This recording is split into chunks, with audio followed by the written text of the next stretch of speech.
pada modul 3 saya akan menjelaskan tentang model data relasional. Pengertian model data relasional ini merupakan model data relasional ini ditemukan oleh E.F. Codd. Model data relasional adalah suatu model basis data yang menggunakan tabel 2 dimensi yang terdiri dari baris dan kolom untuk menggambarkan suatu berkas data. Model ini menunjukkan cara mengelola atau mengorganisasikan data secara fisik dalam memori sekunder yang akan berdampak pula pada bagaimana kita mengelompokkan data dan membentuk keseluruhan data yang terkait dalam sistem yang kita buat. Contoh yang bisa kita lihat, nanti kita akan mencoba tabel-tabel yang ada di sebelah saya. Keuntungan model data relasional di sini yang pertama adalah bentuk sederhana, yang kedua adalah mudah melakukan berbagai operasi data, melakukan query, update, edit, atau delete. Kemudian contoh-contoh model basis data yang pertama adalah model basis data hierarki, model basis data network, model basis data relasional. Kemudian contoh DBMS yang mengelola database relasional, contohnya adalah X-Access, Oracle, DB2, Sybase, Informix, dan sebagainya. Contoh pembuatan tabel bisa dilihat. Di sini saya membuat tabel mata kuliah.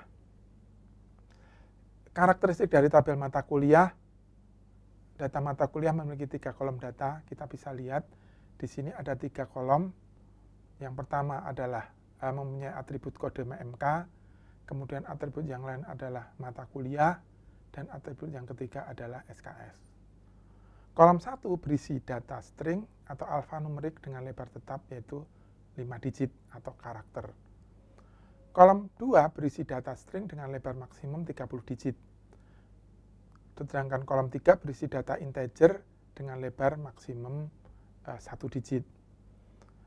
Jadi di sini memang berbeda lebarnya 5 digit karena kita menganggap bahwa kode mata kuliah itu memang lebih bagus kalau kita ambil hanya 5 digit saja. Kemudian untuk mata kuliah itu kita bisa membuat itu sepanjang 30 digit. Jadi itu kita anggap bahwa itu tidak terlalu panjang dan tidak terlalu pendek. Kemudian untuk kolom yang ketiga, SKS, itu kita tentukan hanya 1 digit saja. Misalnya 1 SKS, 2 SKS, atau 3 SKS. Jadi dari karakteristik di atas kita bisa menetapkan struktur data mata kuliah. Yang pertama adalah nama kolom atau field, kemudian tipe datanya, kemudian yang ketiga adalah lebar datanya yang berupa banyaknya digital maksimum yang bisa ditampung. Jadi struktur tabel mata kuliah bisa kita lihat di gambar mata kuliah, yaitu di situ ada nama kolom, kode mata kuliah, dan SKS. Kemudian tipenya adalah karakter dan numerik.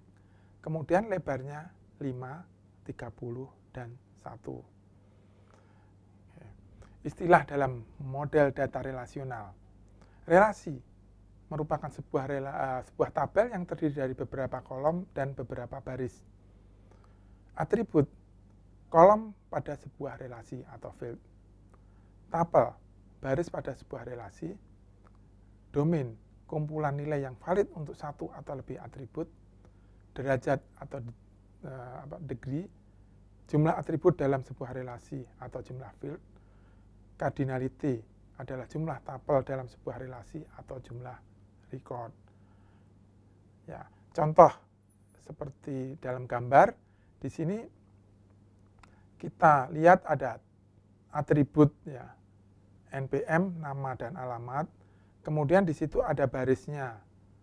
Ada NPM itu ada kode mahasiswa itu 102968832 dengan nama Nurhayati, kemudian alamatnya ada di Jakarta.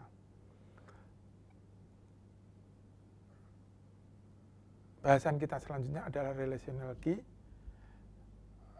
dalam setiap tabel itu kita bisa melihat ada beberapa key atau kunci. Yang pertama adalah super key, merupakan satu atribut atau kumpulan atribut yang secara unik mengidentifikasi sebuah tabel di dalam relasi, satu atau lebih field yang dapat dipilih untuk membedakan antara satu record dengan record yang lain. Contoh dalam tabel di atas, super key-nya adalah npm, nama, alamat, npm plus nama, npm plus alamat, npm plus alamat, npm plus nama plus alamat. Jadi banyak sekali super key yang bisa kita pakai. Di sini ada 1, 2, 3, 4, 5, 6, 7. Kemudian yang kedua adalah candidate key. Atribut di dalam relasi yang biasanya mempunyai nilai unik. Super key dengan jumlah field yang paling sedikit. Maka candidate key dari tabel mahasiswa tersebut adalah npm, nama, dan alamat. Karena hanya terdiri dari satu field saja. Kemudian kunci yang ketiga adalah primary key atau kunci primer. Merupakan kandidat key yang dipilih untuk mengidentifikasikan tabel secara unik dalam relasi. Contoh dalam tabel di atas adalah npm. npm ini adalah unik dan tidak ada npm yang sama. Kemudian kunci yang berikutnya adalah alternate key.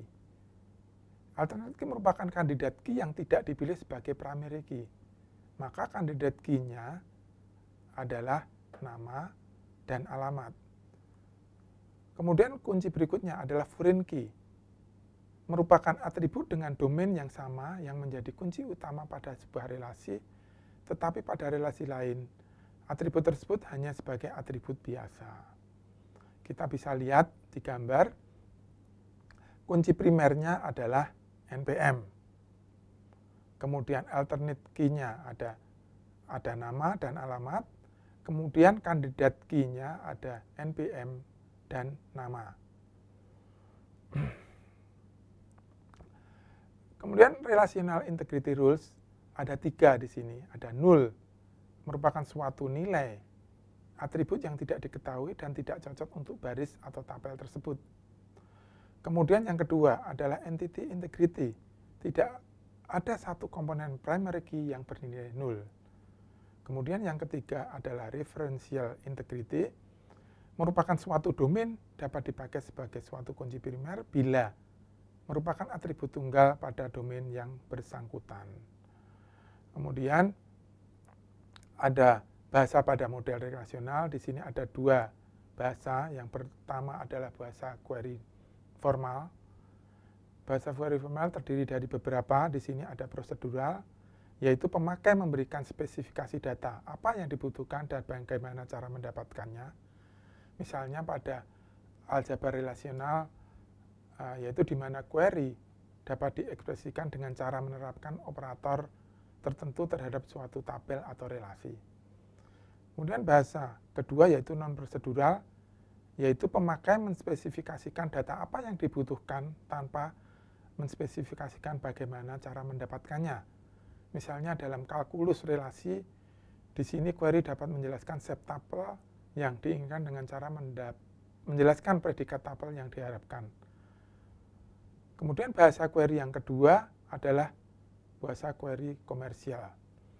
Bahasa query yang dirancang sendiri oleh programmer menjadi suatu program aplikasi agar pemakai lebih mudah menggunakan atau user friendly. Contoh, QUEL berbasis pada bahasa kalkulus relasional. Kemudian QBA berbasis pada bahasa kalkulus relasional. SQL atau SQL berbasis pada bahasa kalkulus relasional dan aljabar relasional. Demikian modul ketiga, nanti akan kita lanjutkan dengan modul keempat. Terima kasih.